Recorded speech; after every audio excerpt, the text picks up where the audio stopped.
കൊല്ലം കുണ്ടറയിൽ അമ്മയെയും മുത്തച്ഛനെയും കൊലപ്പെടുത്തിയ കേസിലെ പ്രതി പിടിയിൽ. കൊല്ലപ്പെട്ട പുഷ്പലതയുടെ മകൻ അഖിൽ കുമാറിനെ ശ്രീനഗറിൽ നിന്നാണ് പിടികൂടിയത്. ഓഗസ്റ്റ് 16-നായിരുന്നു സംഭവം. അരുൺ രാജ് കൊല്ലത്ത് നിന്ന് വിവരങ്ങൾ നൽകും. അരുൺ, ഈ പ്രതിയെ ഇപ്പോൾ എങ്ങനെയാണ് പിടികൂടാൻ സാധിച്ചത്? ഓഗസ്റ്റ് 16-ന് കൊല്ലം കുണ്ട്ര പടപ്പക്കരയിൽ അമ്മയെയും മുത്തച്ഛനെയും കൊലപ്പെടുത്തി ഒളിവിൽ പോയ പ്രതിയെയാണ് ഇപ്പോൾ കുണ്ട്ര CI അനിൽകുമാറിന്റെ നേതൃത്വത്തിലുള്ള പ്രത്യേക സംഘം അറസ്റ്റ് ചെയ്തിരിക്കുന്നത്. കൊല്ലപ്പെട്ട പുഷ്പലതയുടെ മകൻ അഖിൽ കുമാറിനെ തന്നെയാണ് ശ്രീനഗറിൽ നിന്ന് പിടികൂടിയത്. പോലീസിന് ലഭിച്ച വിവരത്തിന്റെ അടിസ്ഥാനത്തിൽ ആ കുണ്ട്രയിൽ നിന്നുള്ള പോലീസ് സംഘം ശ്രീനഗറിലെത്തുകയും അറസ്റ്റ് രേഖപ്പെടുത്തുകയും ചെയ്യുകയായിരുന്നു.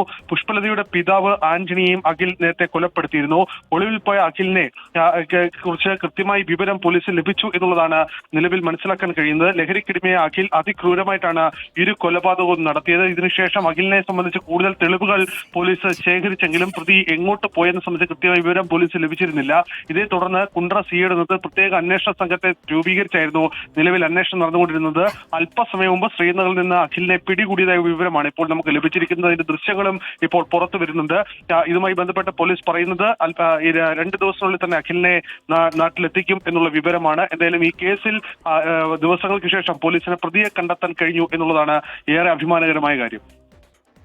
ശരി, അരുൺ രാജാണ് വിവരങ്ങൾ നൽകിയത്. കുണ്ട്ര ഇരട്ടക്കൊലപാതക കേസിലെ പ്രതിയാണ് ഇപ്പോൾ കശ്മീരിൽ നിന്ന് പിടിയിലായത്.